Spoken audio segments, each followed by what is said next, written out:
Gong मो लुगाई गे deal दुखन ढुको का घराड़ा लेन नाठा गया भोपे कने भोपे कयो इन्हें तो लागूड़ो है भूत ब्यू पछे टूने टोटके के बहाने नाडी के लारे मसोणंग मो ले जा परोन लुगाई के हाथे कर दियो गलत कौम। आज कोर्ट ई भोपे ने होनाई आजीवन कारावास की सजा हाथे इन्हें 50,000 दंड भरण गाई दीना आदेश। नमस्कार रोम रोम हूँ थोरो देसी पत्रकार देसी देग बिगर ब्रेक लाइक सिर मत अंगूठो टेक। गाँव के मो आज भी कोई भी आदमी के किंग लुगाई टाबर गए थोड़ो घणो दुखन डूक जे तो बे गाँव वाला सपा कोने कोनी जे नी बीऊ पहला बिन हैंगो पहला लेन दौड़े भोपे कन जे के भाई इंगे देवता के उगी है तो केठा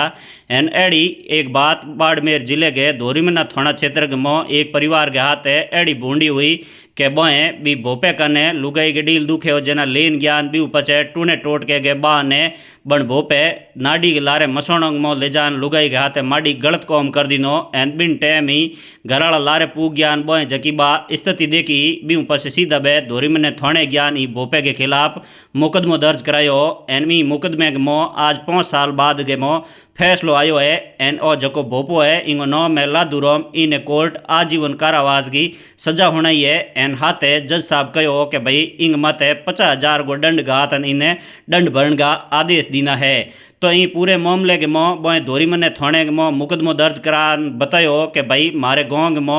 जकी लेडीज ही महिला लुगाई बिंग के जो 3-4 महीनों थोड़ो घणो के जो डील दुख तो जना घर वाले देखियो के भाई देवता की एन बोंगे के जू और लादूराम नाम को भोपो है इंग कने बे लेन गया तो बन भोपे कहो के भाई ई लुगाई ने तो इंग पीरियोंगे गाँव को कोई भूत लागूड़ो है एन धूप कारण कोई उतारनो न खन भूत काटनो पड़ी एन बिंग कारणे भी लुगाई के घर को धनीन जेठ रात गा गाड़ी में गा तन भी लुगाई ने ई भोपे कन ले गया जन भोपो बन हैंगो नहीं के नाडी लारे मसवाने भी ले जान टूनो टोट को करनो पड़ी एन नाडी थोड़ी छेटी गाड़ी ने रोक परीन कहो के भाई थे दो ही धनीन जेठ ई जगह बह जो एन हूँ ई लुगाई ने लेन जो नाडी के लार लपाए मसोणंग मो बी जगह ले जा परीन बन जको इंकन उतारने वालो सेमोन हिंदूरन हो बो तो बेत मसोणंग मो फेंक दिनो एन इंग खुंजे मो सकू हो जको बो सकू बार कार्ड एन लुगाई ने कहो कि आको हुंबो कोई रड़ो केवी तो चाकू ठोकन मार दूला इन कारणे बोली बोली रही एन बी पछे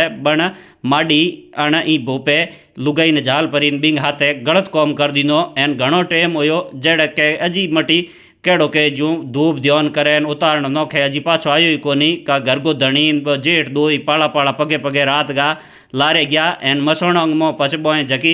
हालत देखी भी हालत के बाद में तुरंत ही बे हैंजी धोरीमने थाने पूगा एन बे जा परान 2020 के मो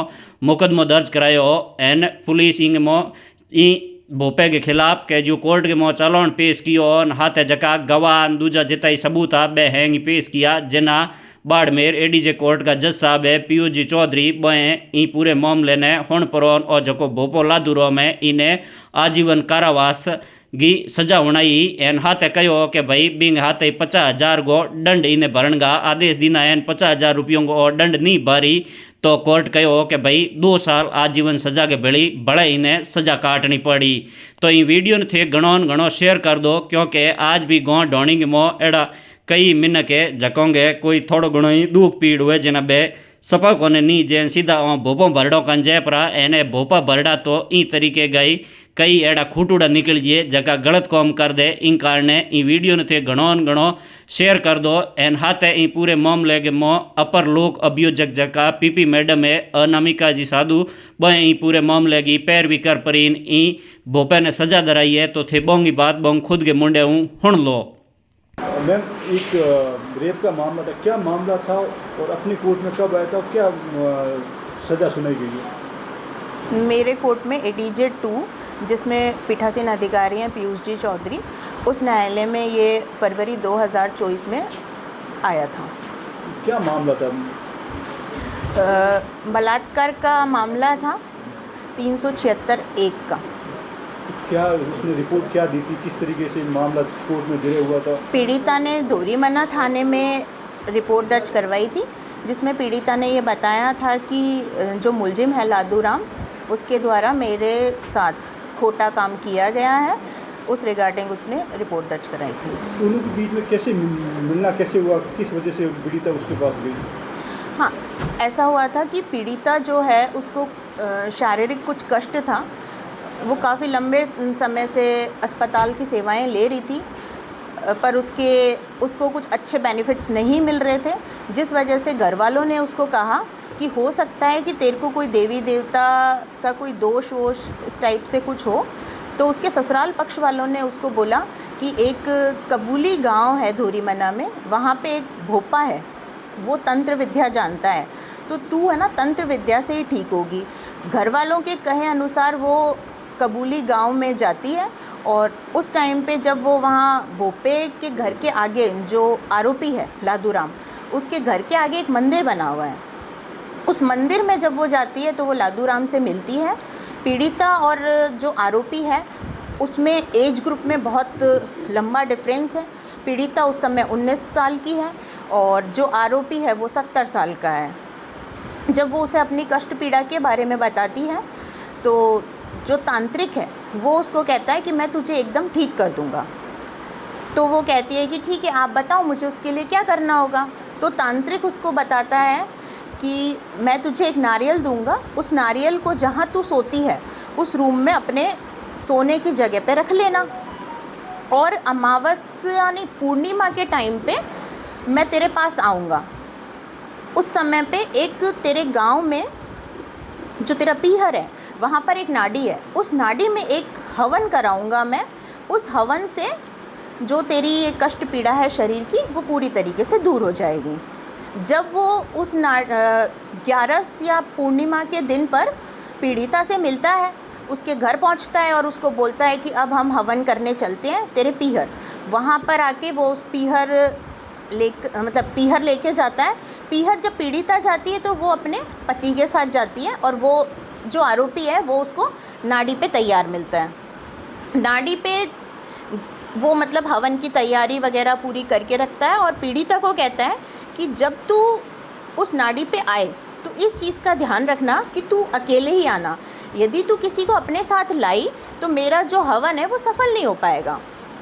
तब पीड़िता अपने पति को मेन रोड पे छोड़कर चली जाती है। जो नाड़ी है वो वहाँ से लगभग 1-1.5 किलोमीटर अंदर में होती है। वहाँ पे पीड़िता चली जाती है। लगभग 11 बजे के आसपास पीड़िता नाड़ी पे पहुँच जाती है। हवन की प्रक्रिया, पति को लगता है हवन की प्रक्रिया चल रही है, वो उसके समापन का वेट करता है। पर लंबा समय बीत जाने पर जब पति पीड़िता को नहीं देखता है कि मेरी पत्नी अभी तक नहीं आई है, तो उसके जेठ का फ़ोन आता है पति के पास में कि तुम लोग अभी तक घर पे नहीं आए हो, इतना समय कैसे लग रहा है। तो जेठ भी मौके पर पहुंच जाता है। दोनों मिल के नाड़ी की तरफ जाते हैं, और जब वो नाड़ी की तरफ जाते हैं तो रात चांदनी होने की वजह से उनको दिखता है कि जो तंत्र विद्या उसके साथ जो कर रहा था, जिसको यहाँ आम भाषा में भोपा कहते हैं, वो उसके साथ में बलात्कार करते हुए रंगे हाथों पकड़ा जाता है। जब वो रंगे हाथों पकड़ा जाता है तो वो उसका पति पीड़िता का और जेठ दोनों उनको गाड़ी में डालकर तांत्रिक को लेकर जाते हैं धोरीमना थाने में। धोरीमना थाने ले जाकर पुलिस को सुपुर्द कर देते हैं और उनको ये घटना बताते हैं कि भाई मेरी पत्नी के साथ में इस तांत्रिक ने बलात्कार की घटना कारित की है। तो मैम उसने जो पीड़िता ने वहाँ विरोध नहीं किया वहाँ पर, या फिर उसको डराया धमकाया या फिर चाकू की डर से? नहीं, ये बात गलत है कि पीड़िता ने वहाँ विरोध नहीं किया हो। पीड़िता ने वहाँ विरोध किया था, पर जो तांत्रिक था वो अपने साथ में एक चाकू लेकर गया था और उसने बोला कि यदि तूने आवाज़ करी है तो मैं तुझे यहीं जान से मार दूंगा। उसको डरा धमका कर उसने रखा, जिस वजह से पीड़िता चाहकर भी कुछ नहीं कर पाई और उसने चुपचाप अपना जो भी काम है तांत्रिक ने शुरू कर दिया। तब उसको पता चला कि ये तो मेरे साथ बलात्कार करने के लिए यहाँ पर लेकर आया है। मैम कितने गवाह पेश किए गए और कितनी पेज की चार्जशीट पेश की गई? लगभग 200 पेज की चार्जशीट थी और इसमें 12 गवाह पेश किए गए प्रोसिक्यूशन की साइड से। प्रोसिक्यूशन की साइड से मैंने पैरवी करी सरकार की तरफ से। इसमें जो परिवादिया के वकील थे वो राजेश जी विश्नोई थे।